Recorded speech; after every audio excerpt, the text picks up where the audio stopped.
The courage we need is not the courage, the fortitude to be obedient in the service of an unjust war, to help conceal lies, to do our job by a boss who has usurped power and is acting as an outlaw government. It is the courage at last to face honestly the truth and the reality of what we are doing in the world and act responsibly to change it.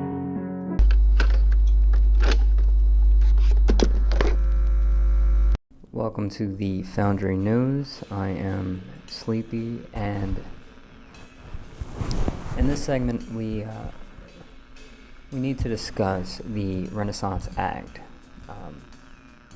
This is the particular legislation for the Foundry, and this right here is going to be kind of a blank reading with the explanations, and I want anyone who has any questions to put your question in the comments below the video, because the idea here is not to sound articulate or really smart or anything like that. The idea here is to make sure that you understand.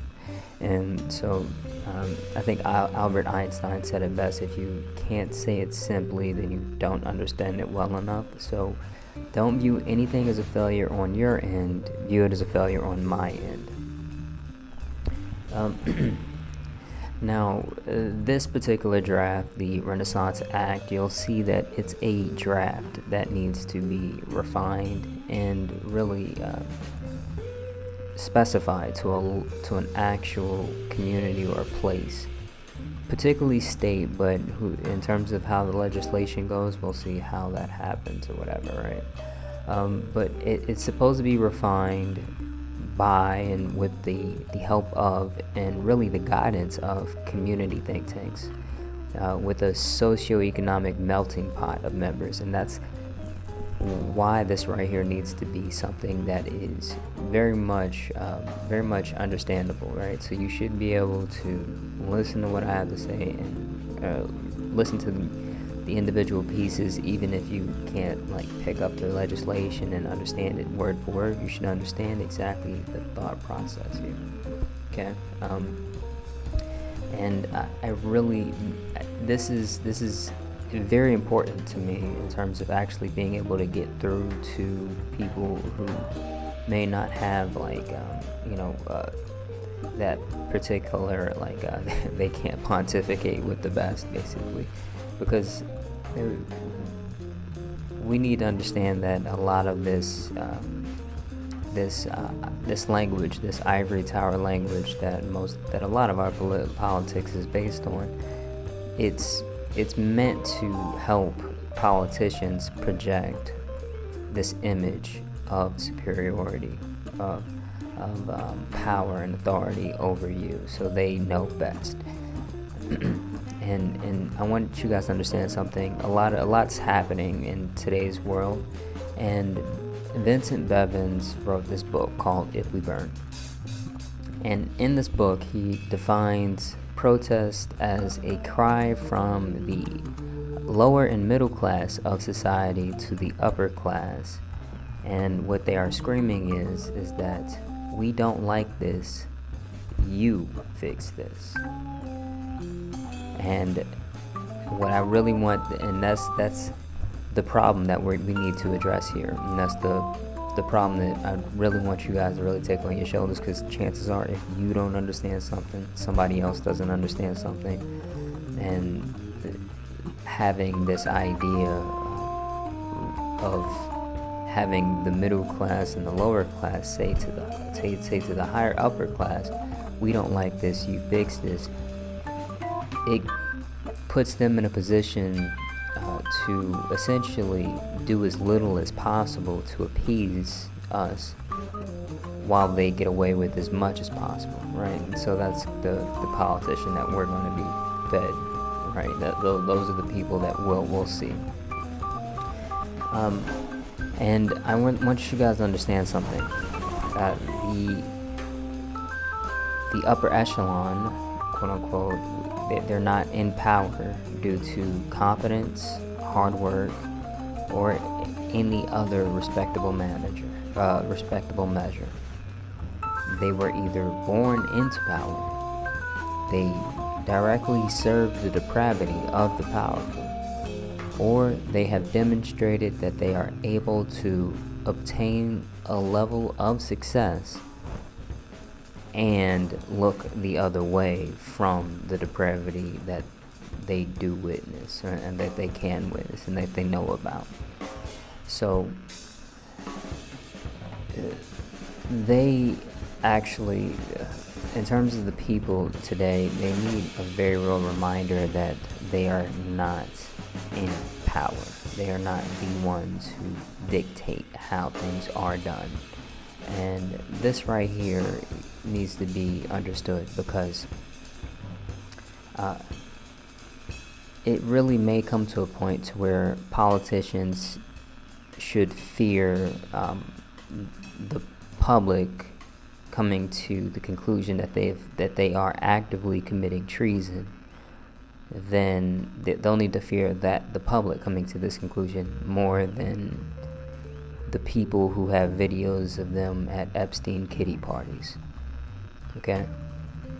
So it's important that we don't allow government or financially successful business people to uphold this image or respect this image that they try to uphold of confidence and ability to tell us what is acceptable.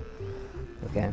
So you guys should really understand a politician's primary role is to settle differences without violence.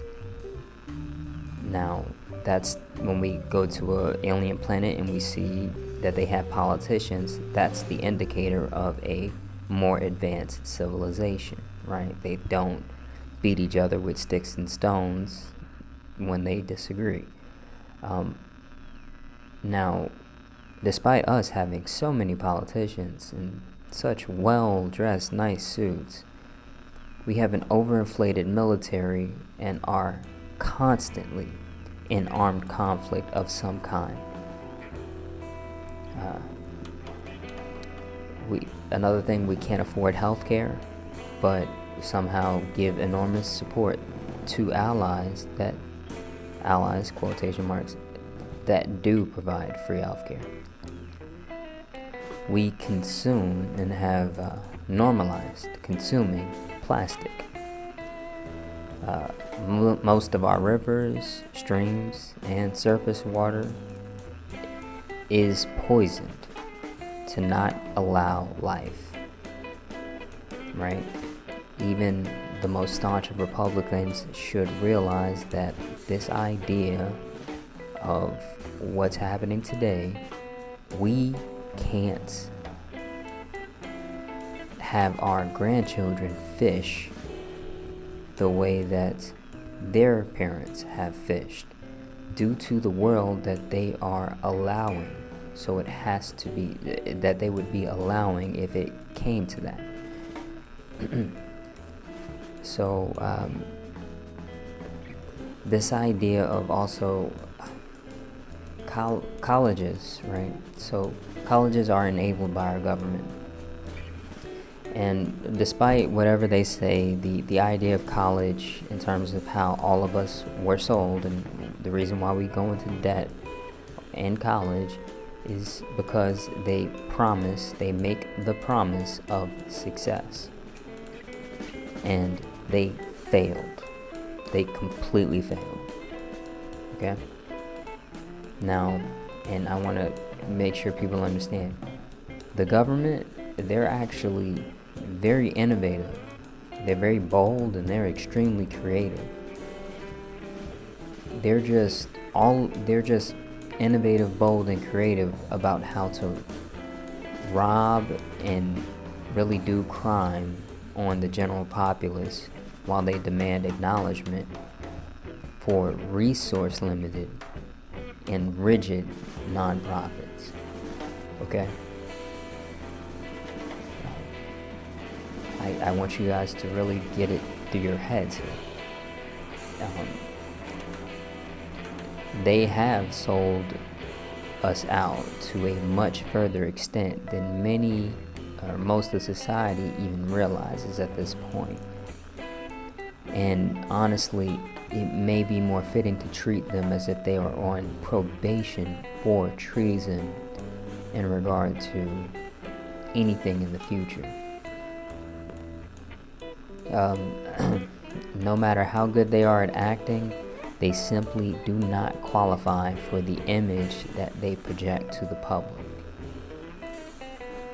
Now, this piece of legislation is a chance for politicians to make amends by granting the citizens the platform and the power to initiate their own version of a societal repair. Okay? This is so important. I don't care if you dropped out of grade school, and you need to understand that the societal repair is up to you. This society is what you are passing on to the next generation. The politicians should have no real power besides the power that we allowed them to have. That is it. Now, the following is, this is, like I said, this right here is meant to really give people insight into what the Renaissance Act could be in their area, and they'll have conversations around individual pieces, okay, and how things are done. This is a template to be refined by community think tanks, community-led think tanks, okay? If you like the idea, text 3 friends and say, hey, is this, let's talk about a community think tank. You don't even have to bring this idea up if you think, you got a better idea or something. Just start reaching out to 3 people and have them reach out to 3 people, because regardless, nobody thinks we're heading in the right direction, right? That has to be understood. No one, right? And at this rate, they will find a way to bail out big banks and then tell you that there's no money, for anyone else. So most of the population may just need to starve. Okay? Because Elon Musk needs another spaceship. Okay, so please understand this. So, section 1 is literally just the blanket statement of what this is, right? And like I said, this may adapt based on, rather than being a state acknowledgement, it could, or a state-centered legislation, to something smaller, right? So we can understand that, but that's the idea. In section 2, number 1, I'm going to put this up here. We talk about housing. Basically, this is basically the observations here that really give the idea, really paint the idea of, and paint the case for an actual crisis. Okay, because that's very that's language that does require something to be done that is not necessarily in the standard norms. And that's what we're looking at today. Number 2, community land trust. If you guys don't know what a community land trust is, it's basically a non-profit entity that buys land, and they buy land, but there are buildings on top of the land that they leave, for the most part, they leave alone. And the idea here is that the people that actually inhabit that building now don't have to worry about the actual price of land when it comes down to taxes or just cost of upkeep or cost of living and things like that, right? So they may still need to upkeep it depending on the actual scenario, which I imagine they'll still need to do that. But that's the idea. They buy the land and allow for affordable living or business operation and they usually have some kind of ground lease that's associated with that. So they'll buy the land, they'll have this affordable living, and then they'll have a ground lease that says, for instance, hey, you can't just sell this property to BlackRock, or you can't sell this property, for this exorbitant amount because, the price of real estate in your area has gone up and you want to capitalize on it. You get free, you get affordable living, the next person after you has to get affordable living. Those are the kind of deals that they make. And when it comes down to this legislation, that's probably the most, the easiest thing to really understand. Another thing is going to be really this idea of special economic zones. Special economic zones they're an interesting really strategy that has been honestly weaponized against citizens before. And the idea is that corporations have this regulatory sandbox that attracts other predatory organizations, right? And the idea here is that, hey, you can essentially basically help alleviate things like pesky little things like workers' rights and things like that. And that's the idea. So they get an actual zone, a physical location, and they call it a special economic zone. They've been doing this in other countries or whatever, and these guys are absolutely crazy. But they'll literally, basically what they're looking for is they're looking for slaves. That's the idea. But we're taking this idea because there's a special flexibility that comes with special economic zones, and it's like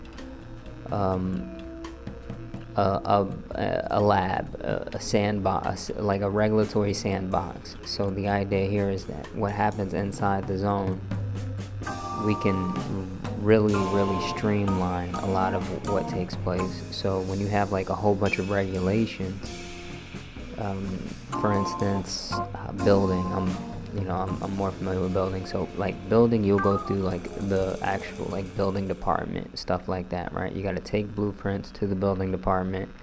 They review a whole bunch of things, and then they say, okay, this is okay or this is not okay.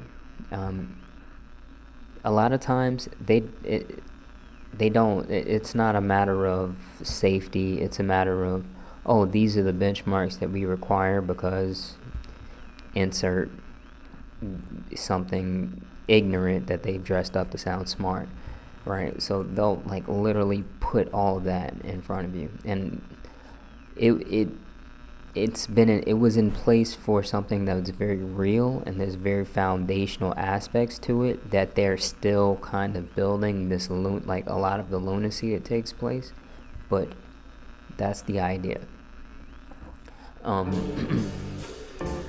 There's that sandbox is going to allow us to do things like that with building, things like that with different types of projects like energy,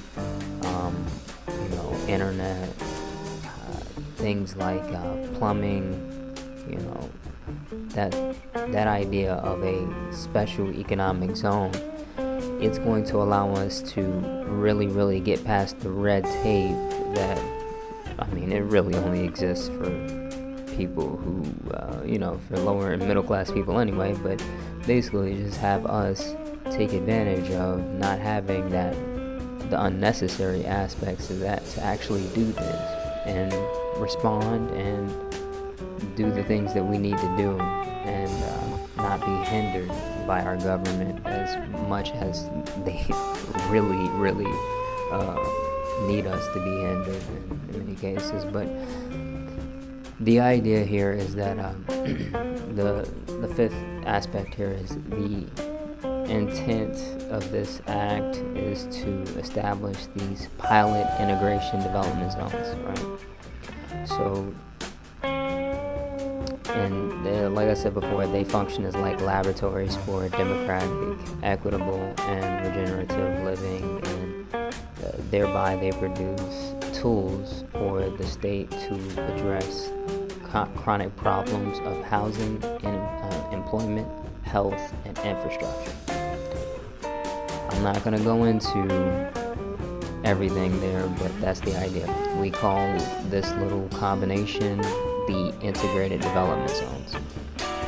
One thing I'll note as I talk about this stuff is these aren't all these pages that I'm about to go out. They don't necessarily make the distinction as strong as I want it to, or lay out the strategy as strong as I'd like it to. But the idea here is that the actual zone itself, the physical place that has the special economic zone, where the special economic zone is in place, that's a physical geographic location.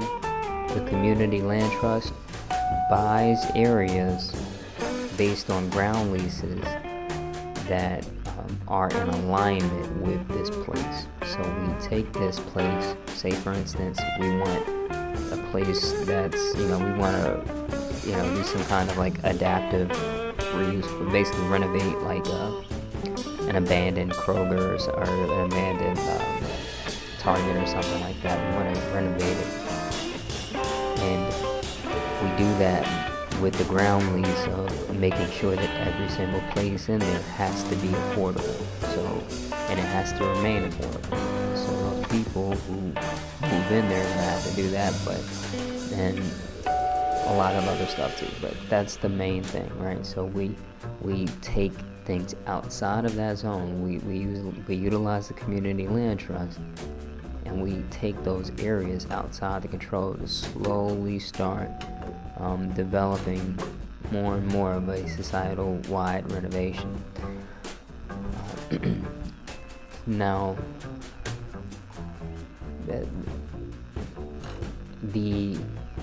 this is another observation, number 6. The state and the municipalities, they hold inventories over underutilized, abandoned, or tax delinquent properties that represent both a public liability and lost opportunity for community revitalization. For a lot of states, they have land banks, right? You guys all see, a lot of us will pass like abandoned buildings and things like that. When someone can't pay taxes, like their land goes back to the state, right?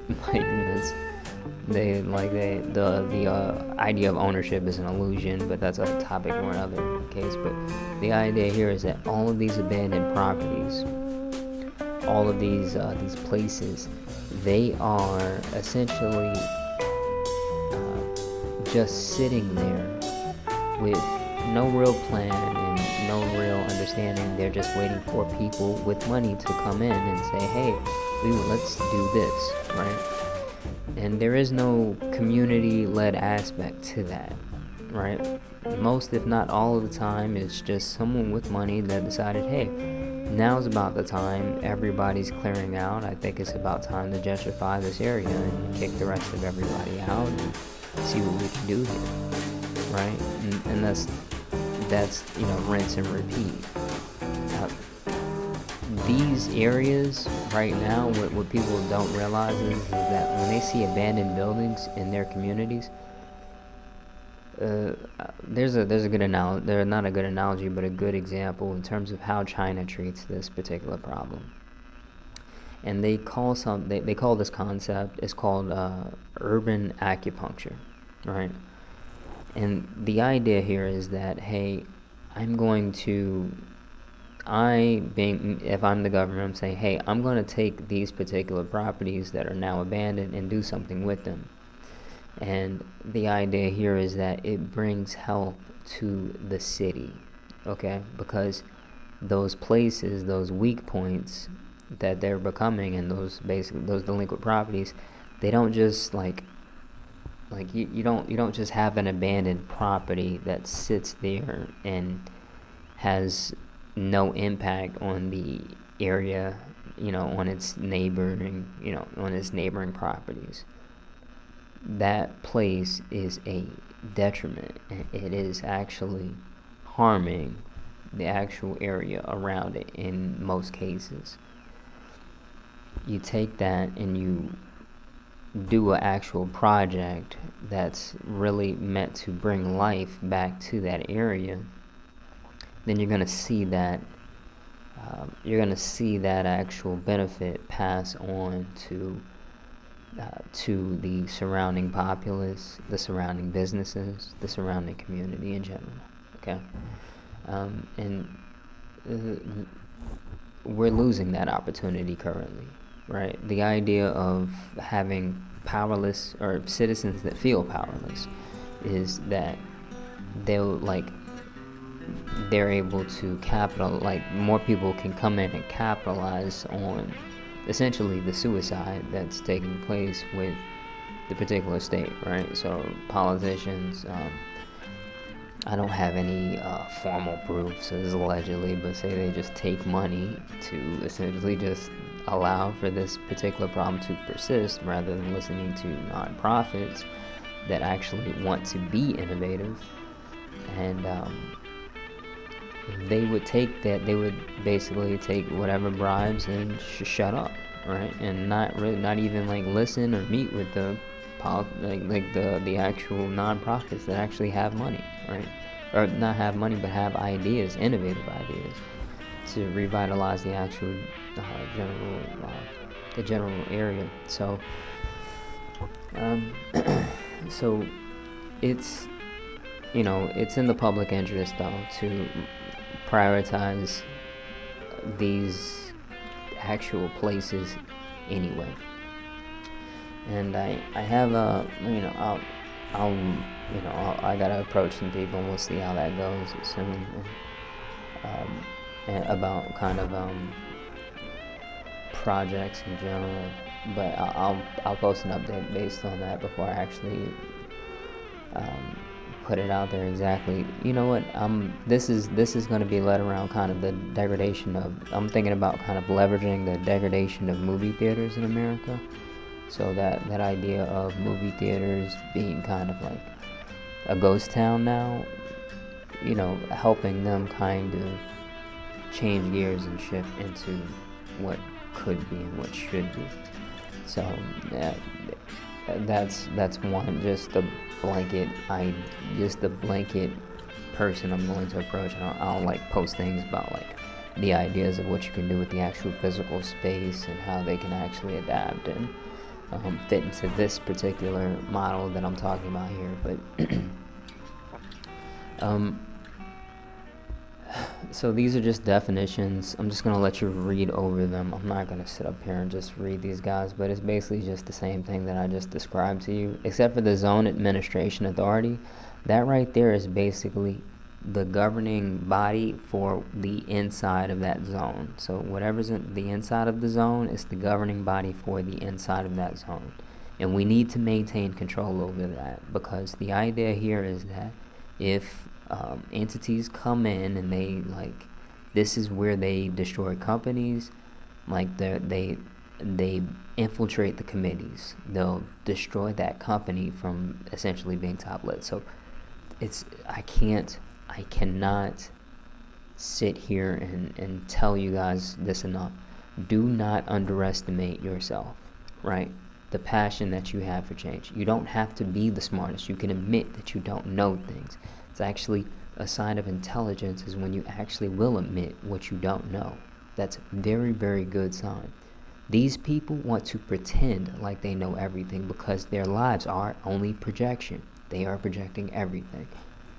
But please get that out of your head and be ready to take responsibility, because this is not a renaissance. This renaissance will not be led by people with the most amount of money. It won't be led by some kind of some savior politician. It's going to be led by you, okay? And your responsibility is a lot more than what you can even imagine right now. I'll tell you that. Now, worker co-ops. Another thing that I'm also going to take time to mention. Business entities that are that are owned by the actual workers in those entities. Okay, very important concept, and we'll talk about how that kind of translates into the development itself in a second. Regenerative development, that just means basically, just building for or developing for the good of the populace and the surrounding area. Okay, not the businesses, not the business owners who don't even stay in the local area. It's for the local people. Okay. Now, the establishment of the Section 4, the establishment of the integrated development zones. Now, this right here, the State Department of Commerce, Economic Development is authorized to designate up to 2 pilot integration zones. This right here, this authorization is really meant to create,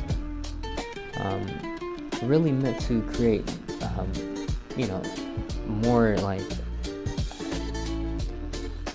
it's meant to do 2 things. One, create more demand for the actual integrated zone, for these actual zones, because it's going to, this is going to attract people. This is going to attract a lot of people, okay, when a state can do this. So when they have local populations that are deciding to say, hey, look, let's make ourselves more appealing to this particular project, they're going to be less likely to try to negotiate just on, terms that are more favorable to large corporations and things like that, right?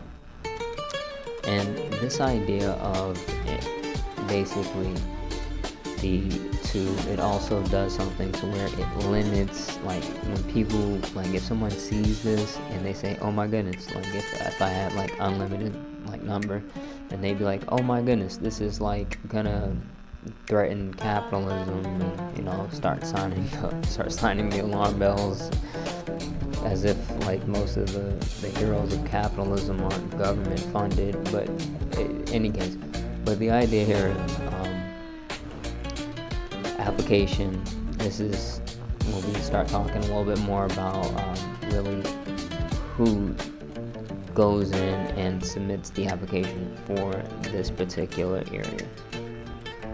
And this application is going to be submitted by just a group, right? So, or not a group, but different entities, right? So one being a nonprofit CLT that's going to also be in on this. But it's important that you realize these aren't the same as anybody else. A lot of these nonprofits, a lot of these people consider a lot of these people on probation for treason. Okay, I'm telling you, these the leaders of nonprofits, the leaders of any rich person, powerful person that may want to decide to protect his friend's interest in any way, shape, or form, watch out. Okay.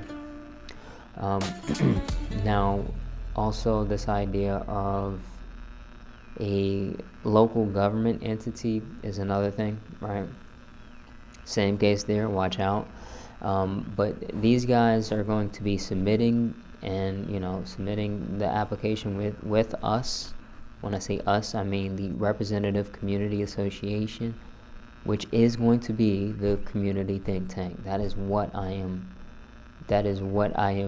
promoting here, because the idea is that community think tank needs to have it instilled in their mind that these people who project authority and project competence are a lot of times ignorant. They are corrupt, ignorant, and a lot of times they just are. They have no interest in the actual thing outside of being seen doing the actual thing so they can promote themselves. It's God. If you guys can't tell, I don't like politicians. I'm so sorry for anybody who had hope in their politician, but I don't. Okay, so in the application, they'll have the defined geographical boundary. So say for instance, we're going with the theater model. That one theater will be that one theater in the surrounding area, or maybe like some kind of abandoned mall or something. That'll be the actual zone. Okay, so and that right there is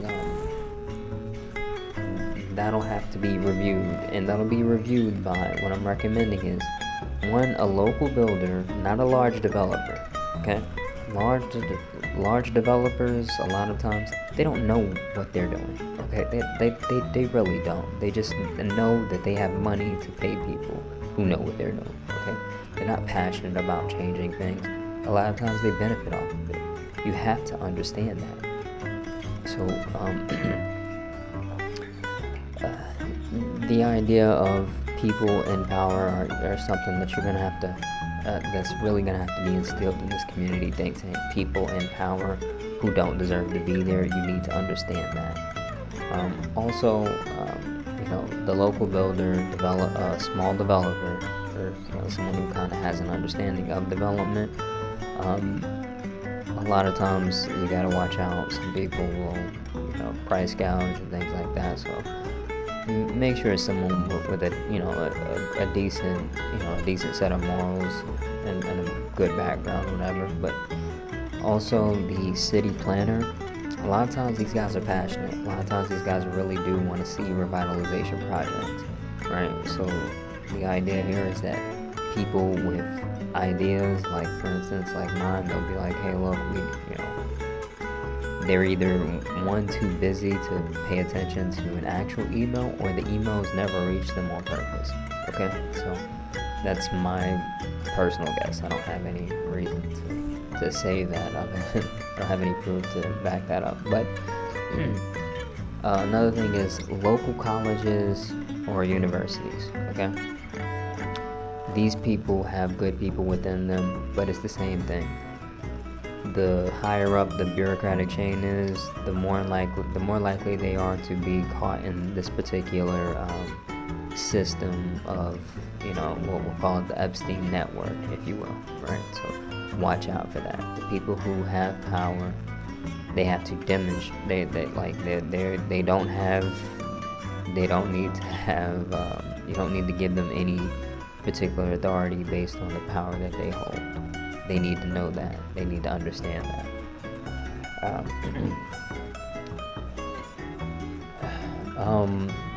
Another thing is the master plan for regenerative development, including housing, economic activity, and infrastructure.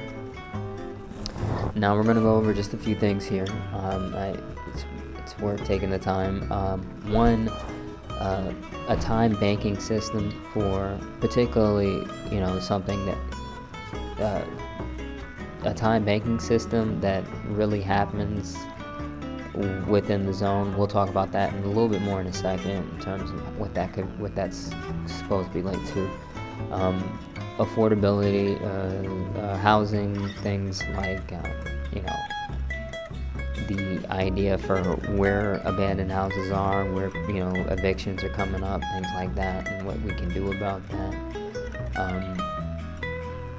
Also, this is more of like kind of the top down, right? This is when after the community think tank, approaches an actual someone from the last particular area, right? So they'll go to these guys and they'll be like, hey, look, this is what we want to do here. We need people to come up with a plan for co-living, things like that.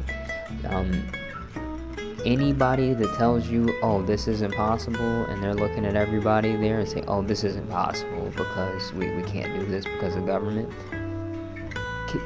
don't invite them back. Just don't invite them back. Say, okay, thank you, and invite and tell them to leave. Right, that's pretty much it. We don't need any people like that. I gotta tone down that language. Okay, but we don't need that. And the people who tell you that something can't be done, they really only have one job, and that job is to, when it comes down to logically understanding things, they could just move out the way. That's it, right? Because unless they're saying, hey, there's like a river here, we can't put houses there, then there's nothing. I mean, like, what are we talking about? They're going to be something very real and very concrete.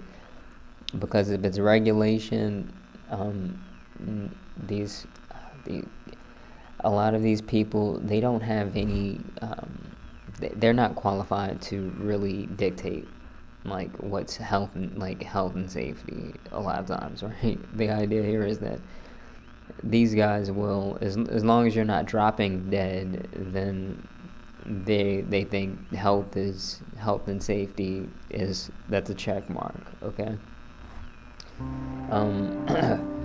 Anyway, the idea here of housing, we'll talk about things like co-living initiatives, heavy restrictions on corporate home ownership, and affordability or whatever. A lot of these particular ideas I'm about to bring up, there's going to be people who society has given very has really given a lot of power to people who have interests that are completely counter to the actual population within that society and within the society. So we have to understand that. Okay.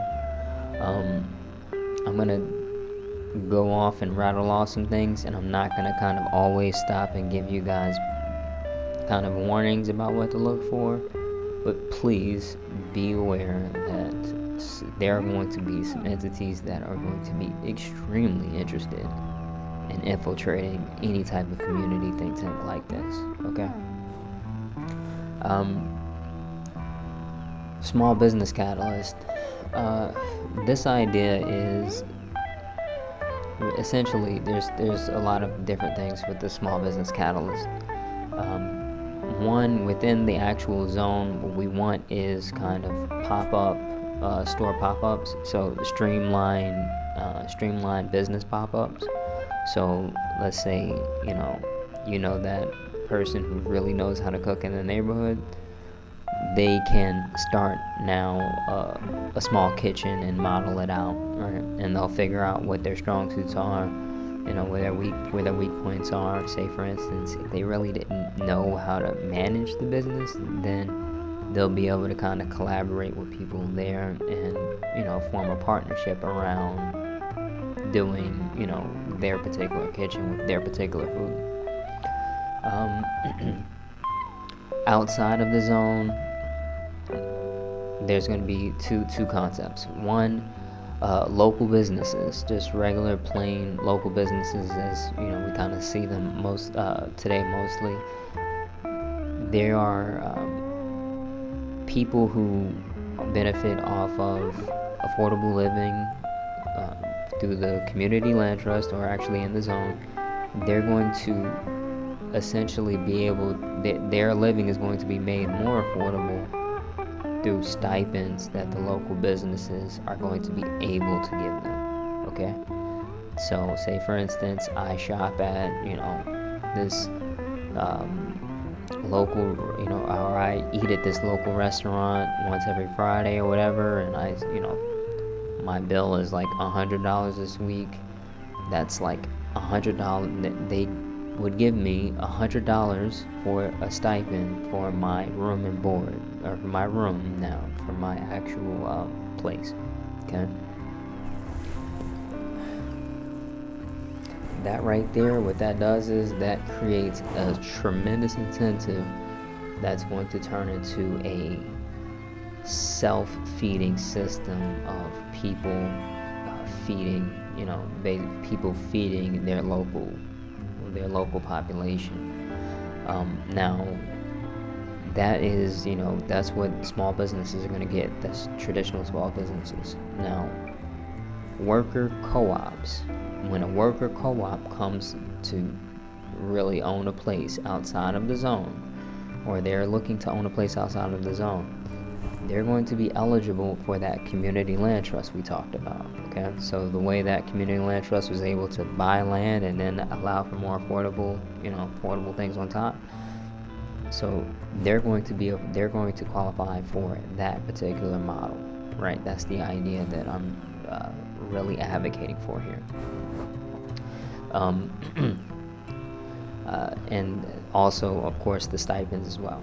Okay, so the stipend system as well. Also, this idea is the tech influence. Okay, so a mesh grid system. So much going into this. I can't go down the rabbit hole with y'all. Jeez, I'm gonna make a video in the future about this, but this is essentially local internet, right? Internet that doesn't basically like it's literally just communicating with your actual physical the people in that physical network around you. So it's just essentially just a whole bunch of signals, right? So it's the way it operates is different though, so it's not going to allow for as much data to pass, at least how things are right now. It's not going to allow like tremendous things to pass. So for instance, you can't just look at, like, we've gotten used to kind of being able to pull up a video on our phone.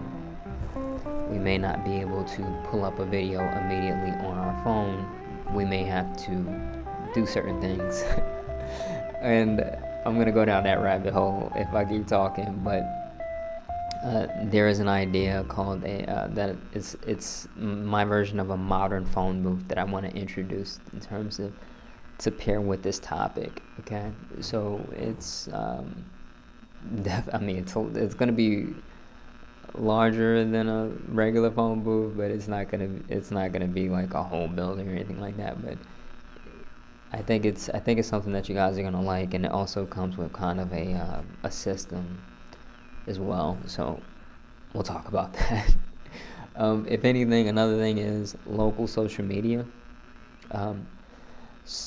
Internet is great for a lot of different things, but one thing that it really like when it comes down to social media, the only thing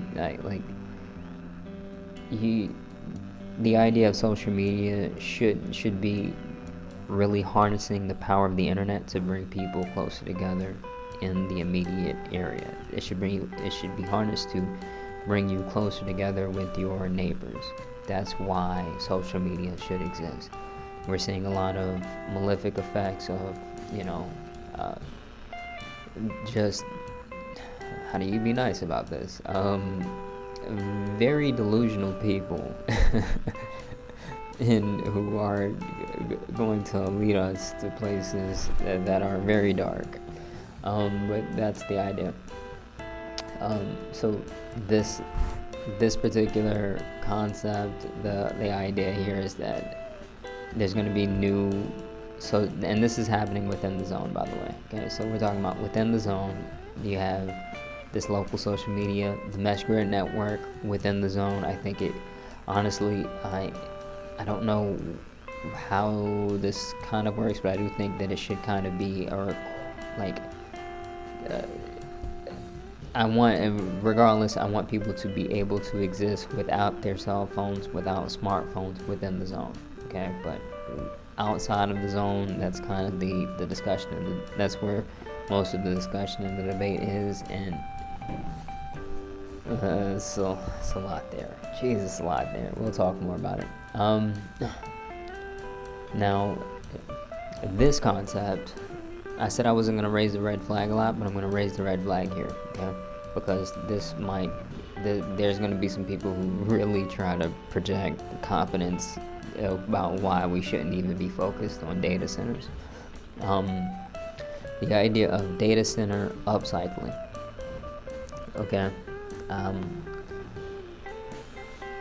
Data centers really may be a tool for total surveillance, right? Now, in terms of how they're used, what they're going to be used for, it may make more sense for that. So the interest behind that could be very strong, and those could very much be paired with the interests that have our politicians at Epstein kitty parties. You understand? So you got to really get that and understand that. Okay. Materials, one is the one way to upcycle with the data centers. 2 is going to be becoming a hub for local tech initiatives. Okay, because and this idea of upcycling is understanding that there is real benefit. We don't want to just burn things down, right? We don't want to just burn everything down. We want to understand how to utilize these things, okay? Especially data centers, because there's a lot of resources, particularly in data centers, that we may be able to use and harness.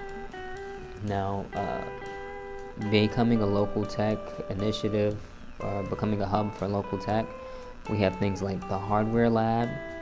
We have things like the renewable energy hub, which is made specifically possible by the way that the data centers plug into the grid. So there's something very, very intricate and very valuable about the way they do that. So another thing is we can also do like kind of like a local drone initiative, right? So I'm thinking about using drones to help propagate this mesh network that we're talking about. But we'll talk more about that, but also things that we can kind of use to make our lives more convenient, okay? Also connect, there's an idea for a sculpture that's been used, and it really did spark this idea. I forget exactly where. It's somewhere in the east, somewhere. I forgot exactly where. It's an Asian country somewhere, I forgot. But the idea is that this sculpture was connected to the local environment. So say, for instance, it started raining. What you would see is the sculpture start to like emit sap or something like that. Those are kind of the initiatives there. Okay, so that's kind of something to give you guys a taste of what I'm thinking. Okay. Also, a community benefits agreement, right? So this is pretty obvious for most of the community. You got the small businesses who are going to be able to give stipends. You have also things like the local clubs. One of the ground lease requirements that I'm really advocating for is the requirement for people to be enrolled in local guilds, right? So local guilds being like clubs, basically clubs and organizations, right? They have to be involved in 3. So so one for self-development, one for one for socializing, one for skill development, and then one for stewardship, right? So stewardship, caring about the actual community, and that's the idea here. Okay, so we'll talk more about that. You can't really there might be some legal things with forcing people, quote unquote, to join clubs, but maybe we can kind of ease that idea and make it to where we're not, quote unquote, forcing people. Also, the environmental impact. Like I said, a lot of our water is poisoned. We're going to have to fix this. We got to get to work. We can't just let these people like tell us that it's legal to have our water poisoned. They'll do that. They will do that. Believe me. Our politicians a lot of them are essentially just salesmen for like our weapons industry and Monsanto abroad. So you guys should definitely watch out for that. This idea also of food, like the food costs and initiatives, we want to pair this idea with local small farms in the area to really prop them up and support them, and possibly branch them to local businesses in such a way. Okay, so we'll probably talk more about that. Okay, so also mesh grids. Of course, when it comes down to the mesh grid inside the zone, one thing, but there's going to be initiatives in that zone that I'd really like to advocate for to really create special infrastructures for the surrounding area, right? So that's mesh grids is the most immediate, but also things like the power grids, things like new plumbing design systems that would help like save water and stuff like that. And also just kind of the, things like renewable energy, stuff like that. So we'll go into all that, or we won't go into it to this video, but it's very much important that we talk about that. When you get passionate people, and when that think tank starts to reach people passionate about certain things, you need to start thinking about letting these people form their own guilds and letting them kind of do their own thing, okay? It's very important. There's not going to necessarily be one leader, one leading organization. There's going to be break-off guilds that just become famous for just having passionate people doing very innovative things, okay? So, and that's the idea here, okay? Another thing is the D is the physical impact analysis for the state and local jurisdiction. This is me playing along right now, because honestly, if we were adults about this particular situation, this is me trying to make numbers make sense to people who decide how to spend money based on how much they're bribed. You know what I'm saying? Like this, that's kind of the way I think about it. But we're gonna go about this, right? So one is abandoned properties. Okay, they have a very real safety and community risk, and they are a detriment on the surrounding businesses, things like that. Okay, jobs. People will have work and have fulfilling work, or work that they're passionate about, work that actually gets done. And there will also be less money spent on homelessness and preventing crime. Okay, it's just kind of the way things go when you make genuine efforts towards building an appealing society. Designation. The department shall make designation decision within 30 days of this complete application. That's straightforward. And Section 5, the power and structure of the zone administrative authority. Now, so you get this particular authority set up as a public benefit corporation, okay? Public benefit corporations has certain powers that are that are going to help. This particular authority acts like both a government and a nonprofit. So that's going to prevent, say for instance,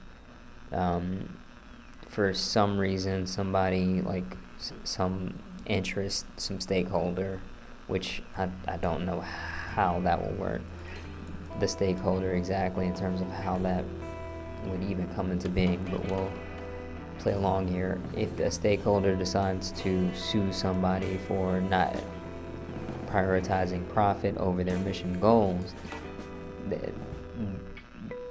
a public benefit corporation would completely nullify that ideology. And that's kind of the main reason we're looking at a public benefit corporation as I understand it right now.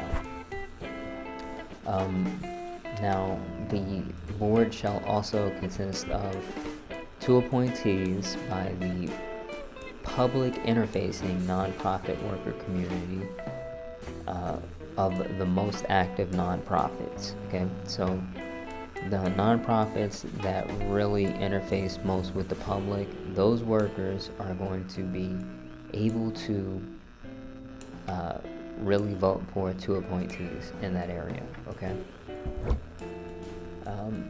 2 appointees by the small business owner community. Okay, they'll get together and they'll elect their appointees.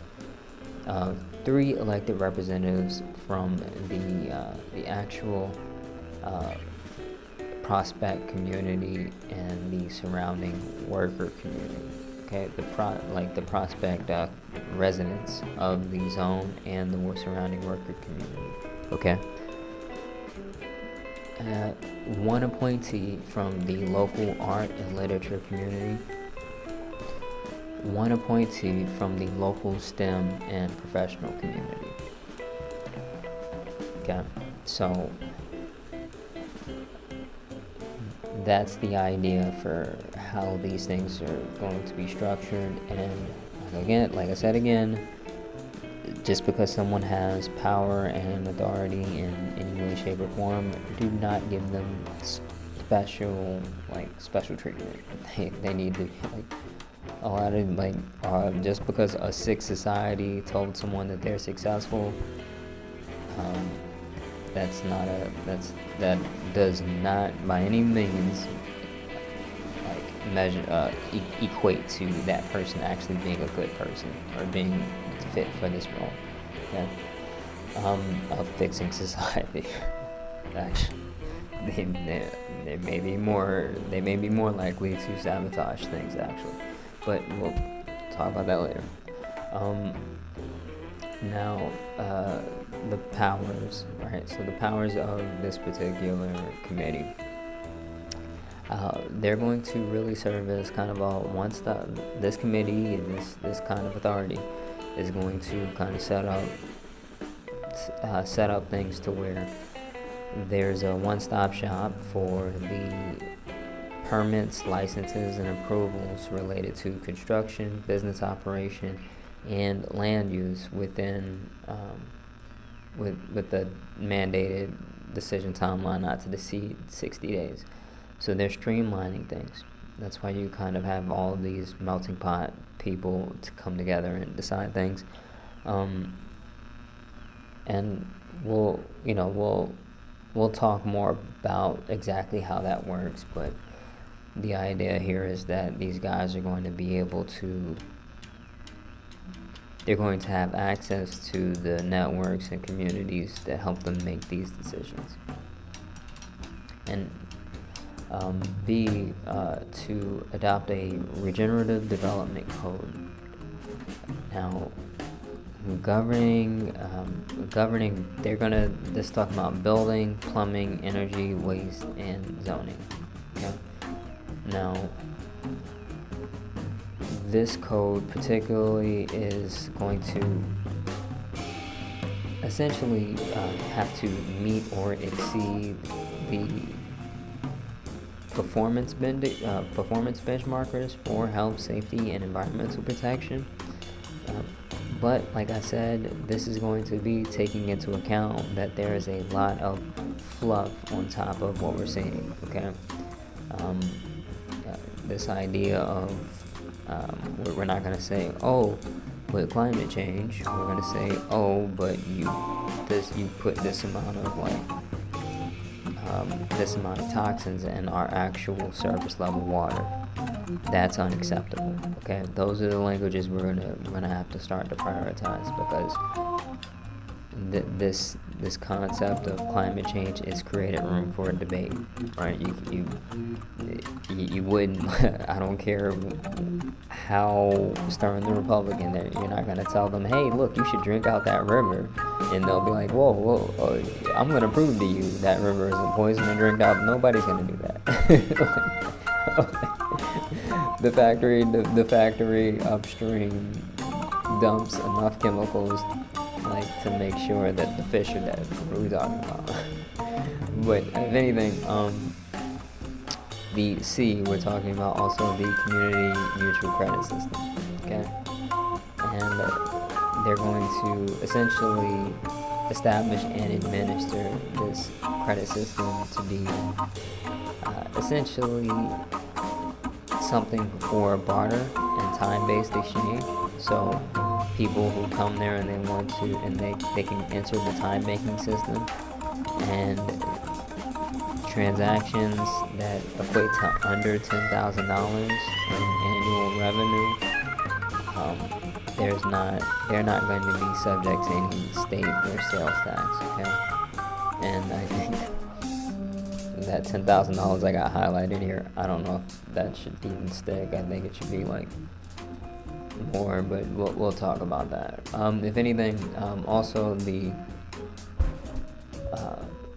to franchise or directly provide community utilities, including broadband and renewable energy microgrids. So we'll talk about how that kind of how we can incorporate these things into the community itself. Okay.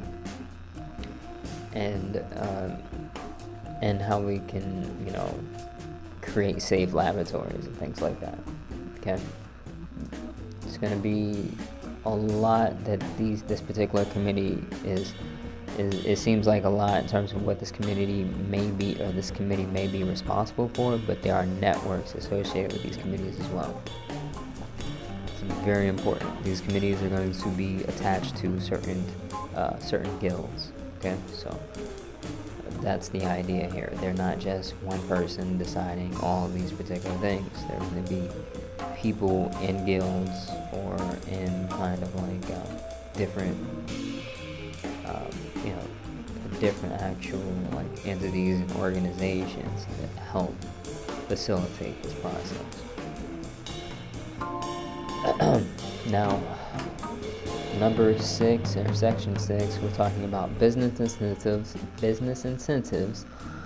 which are going to be tax abatements, fee waivers, access to low interest rate loans from the state.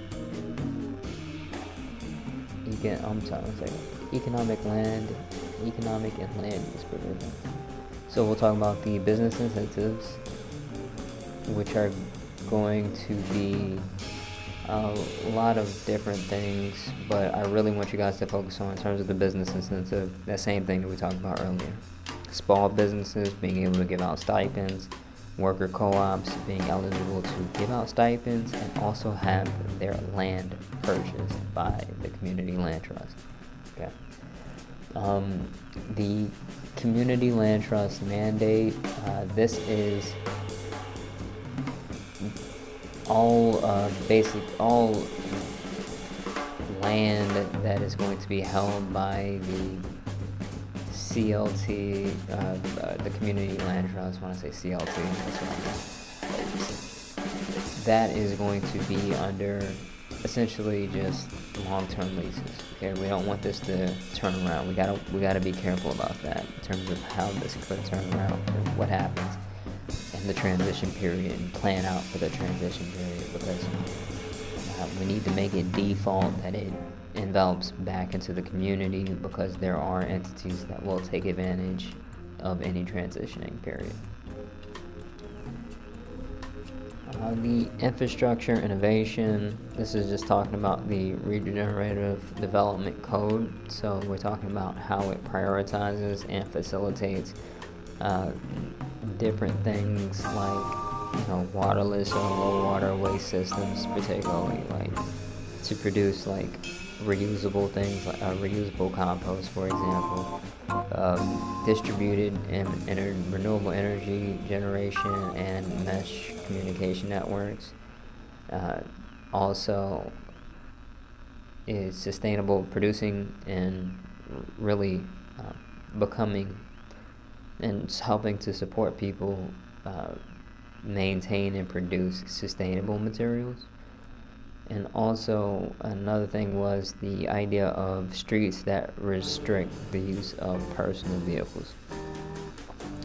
And that right there might seem abrasive at first in terms of for any any of our freedom-loving patriots out there. But this idea of streets that restrict the use of personal vehicles, you need to understand that my first impulse when I heard like restricting personal vehicles on the street was, hey, why would you take away my right to drive a car? And that's another thing. It's not a right, it's a privilege. That's why you can stop and be ID'd, okay? Because it's a privilege that the government is giving you to drive a car. they structure, like the structure of society may require you to use that privilege, but it is a privilege, right? So it's kind of a thing that a lot of these people use. So it does, when it comes down to the idea of restricting personal vehicle use, you're going to see like healthier people, of course. You're going to see a lot of things come out of that, but and also like when it comes down to cities, a lot of the cities are developed to essentially just hold parked cars, and that's, when you think about what we can do with a lot of the space, it's just ridiculous. It really is. Section 7, we're talking about physical provisions in state cooperation. Now this right here, publicly owned infrastructure, and I want you guys to understand this idea of the community land trust and the idea of the improvements in general. Those are going to be like very strong initiatives, right? Those are going to be when I talk about the what I'm trying to help really promote in terms of people to be in stewardship guilds. This is a lot of it, okay? How do you develop and improve the surrounding infrastructure? And make it publicly owned, okay? And that's one of the main things. And that right there is going to require kind of partnering with, different entities in the state and different entities to do certain things within those bounds, helping surrounding communities outside of the zone itself. Also, the IDZ Development Fund, this is going to be really a revolving loan that it's going to be established within the state treasury, and that's kind of the purpose of this whole like concept of the legislation is to formalize the capitalization of just the actual zone itself, the infrastructure, and get it started, right? It's not gonna need I don't think it'll need as much when we really get things started, because people, there's a tremendous incentive for people to get together and create an ideal life right now, and this is instrumental to that. Now, this is also going to be, in terms of this fund, there's going to be an idea of a relationship that forms between the governing authority and us regarding the land, like the actual delinquent properties in the area. Okay, and we got to talk more about what that particular relationship should be, what it should suggest, and how to really make the best use of that. But that's the idea here. Also, the idea of just the regulatory sandbox. We're gonna have a sandbox, right? But we're not going to go off the hinges and create whatever we want to create because it looks cool or because it feels cool, things like that. We're gonna have a memorandum of understanding, right? With the basically the healthcare administration, environmental quality, and labor. Okay? So we're going to enter into this understanding with an agreement that really they failed in a lot of their metrics anyway. So they need to the people. We're going to be dealing with people who understand and acknowledge that. We're not going to be dealing with people who are still trying to say, hey, we just need to imagine a healthier society. I don't know. Those are the kind of relationships that we're going to build, but we need to build those, right? Because we need to understand the foundational value in a lot of these organizations, because a lot of them do have foundational value, and there are a lot of people, good people, passionate people that enter into these areas, and they're honestly probably gonna end up coming to the foundry after like all this stuff is like after like we are in getting this stuff set up and anything, right? Because a lot of these nonprofit workers, they're tired too. They're tired of not doing anything and or being caught in a system that doesn't really want them to do anything. So we'll work with them as well, but that understanding is going to be between us and the actual the different authorities around those particular things, and we'll create something in the middle, something that's ideal, something that's truly safe, and something that really does work, and something that's not based on what corporations want us how corporations want us to live. Okay. Also, so number 8, this is the development of the community development bank. Another red flag here. I said I wouldn't throw up a lot, but I need to throw one up here because there's a lot of entities that don't want this, right? I think the Democrat politicians, they're probably going to have their work cut out for them in terms of trying to even project confidence while they tell us how this, is really going to be bad for whatever, they're going to try to make excuses, but, but the Republicans pretty much have an existing talking point that I'm imagining them using, and that talking point is usually around big government and the idea of like communism or something like that. And I want people to understand something.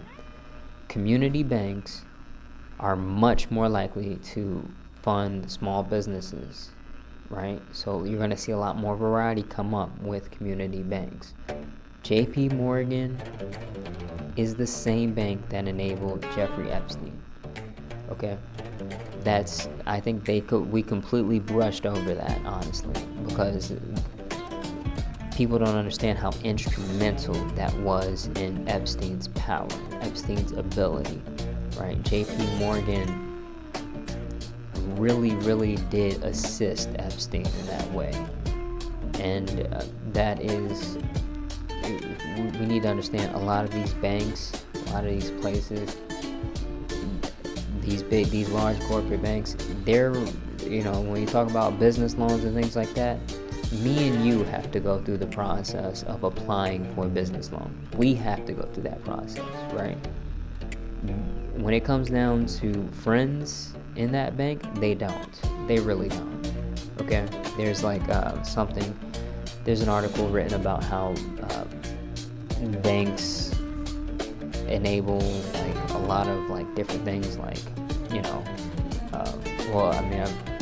there's a concept around how there's a book that I read about how banks enable a lot of different things, like that really are responsible for the degradation of our society in the first place, but also how they don't really have to they don't do any investigation about, like, say for instance an oil company wants to get a green gas loan or a green loan for some BS initiative, they'll give them that money.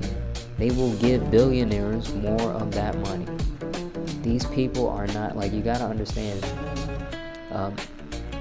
this ideology, especially around the Republican talking point, it needs to be, you need to dismantle that in your mind for a second, because the CIA really does fund a lot of these successful business people and these, and these platforms that we really, really talk about as kind of the heroes of capitalism. Okay, they have this arm to invest into private businesses. It's called Incutel, and a lot of these heroes of capitalism that you guys are looking at, like, maybe I can be a billionaire one day. if you ever want to get into trafficking children, then yeah, I'm sure your chances are much higher. I mean, if that's the case. But in any case, we're talking about people who are able to do these things. They get government funding, government support, and then they slowly go into the public eye, and then eventually you got lunatics like Elon Musk running around. Okay, so this is the idea here. Okay, we have to play chess to get out of this mess. Can't be checkers. Okay, know when to play the government, just like with the CIA. Edward Snowden, he didn't outright get his check signed by the CIA. He got his check signed by a private company, right? They were using the mask of private companies. He was trained by the CIA, but they were using the mask of private companies to do a lot of what they were doing. So you gotta play the game. You gotta play the game in terms of playing chess. Okay, we'll get government funding here, and this is where the government funding should go, and then we'll kind of take the ball XYZ if you're like a heavy capitalist. Because I will tell you now, a lot of the chances of you becoming a billionaire are almost like nil. There's like less than 4,000 billionaires, I think, in the world. It's in the world, not in the US, in the world. So please understand that. Like this concept of you guys thinking that the heroes of capitalism exist, it is imaginary. It is totally imaginary. They call it the Epstein class for a reason. It's a big club, but you'll never be in it. Okay? Now, the purpose of the bank is to essentially provide capital and credit and financial services for the development and the resilience of the integrated development zones, and also of course a lot of the the community loans, the banks and things like that. They're also going to go to the community bank as well. And also another thing, community banks make the local populace much more resilient to things like recession per se, which we may already be in. I don't think they're going to really call it a recession when you're in it, but you're going to watch out. But the idea here of the purpose of these banks, they're going to fund a lot of what happens in terms of how this community benefits, how the community benefit projects actually play out. And our job is to kind of, inside the zone, is to create that experimental, zoning sandbox, and kind of work with the community bank to essentially go and lay out the foundation, lay out the actual repair of society outside of the actual zone itself.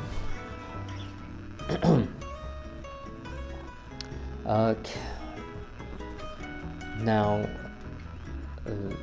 the capitalization, we're talking about just the amount of money from the state's general fund. We need to talk to people who are decent with numbers, but also we're gonna have to be efficient. We can't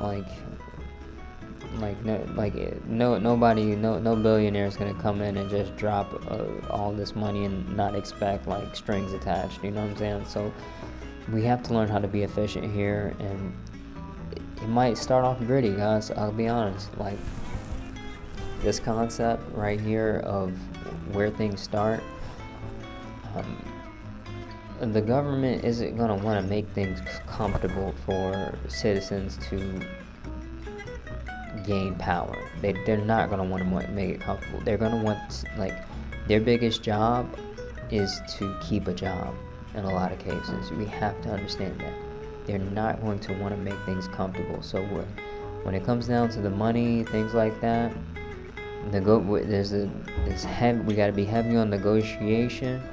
But when it comes down to our efficiency with that money, we got to be efficient. We have to be. this is how we get out of where we're at today. Okay, we have to be highly efficient. So beware and understand that. Also, the governance of the community bank is going to be governed by a board of directors consisting of really state treasurer or designees, things like that. But the idea here is that we'll know what they do, we'll keep track of what they approve, what they deny, things like that, and we'll basically have the community know what decisions are being made. They're not going to be able to just hide behind the idea of being a private company or entity that's enabling Jeffrey Epstein for years or decades, however long. But that's the idea. It's going to be different people here in terms of the actual governance of the community bank, but the important part is the overwatch. These people are going to be watched. You can't just have these people in places of power without being watched.